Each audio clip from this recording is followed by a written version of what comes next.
For today.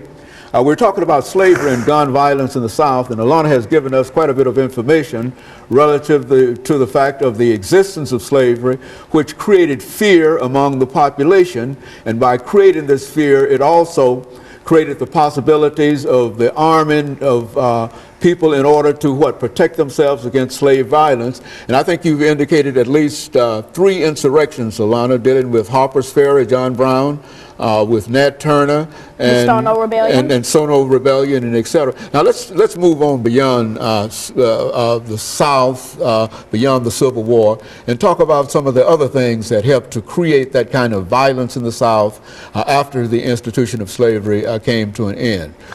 Now, when you think about violence in the South after slavery, you usually think about Martin Luther King's assassination at the Lorraine Hotel in Memphis, Tennessee. And most people don't think of this, but I think of this sometimes when I hear about it. Malcolm X's father and how he was in a car crash with a Ku Klux Klan member and he was severed in half. Now they think that car crash was actually on purpose, that the Ku Klux Klan targeted his family because they used to burn crosses in his yard, and when his mother was so distraught over Malcolm's father's death that she actually had to admit herself into a mentally insane ward, and so he was on his own. So he moved down to New York City, where when Martin Luther King was later going around the world talking to people, that's when they met and they bonded a bit. But basically, their stories are 2 different stories. Now, when you go to Martin Luther King, you think how he had peaceful protests. He did everything the way the Lord wanted him to do it. He did it calmly, no gun violence.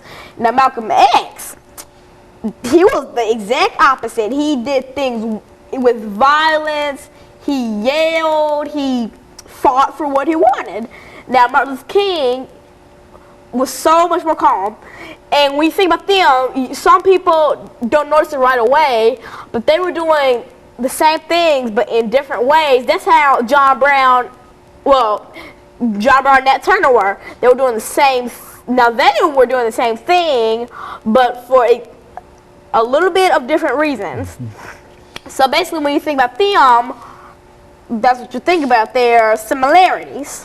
And then the gun violence is present throughout this. Now, one of the more famous incidents I think you've mentioned to me earlier had to do with the Emmett Till. How did Emmett Till fit into all of this gun violence and this violence that was in the South?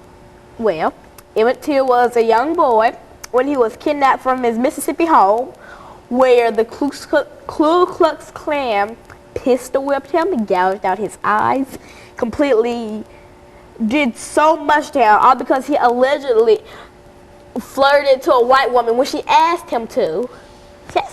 So if he didn't do it, you could only imagine what would happen if he didn't do it. But when he does something that a white lady asked for, he gets murdered. What would happen if he didn't do what she asked for?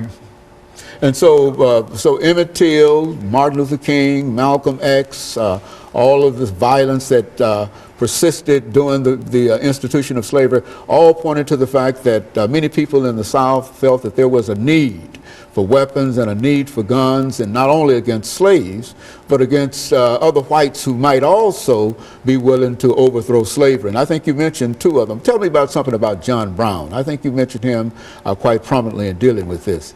Now, John Brown had raided Harper's Ferry, and he was basically a lot like Nat Turner, but there were 2 different times, different places.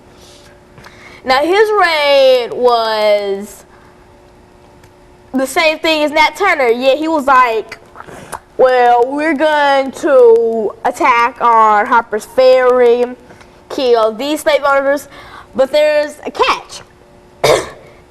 John Brown was Caucasian. He was an abolitionist. Nat Turner was a freedman. He was a freed slave.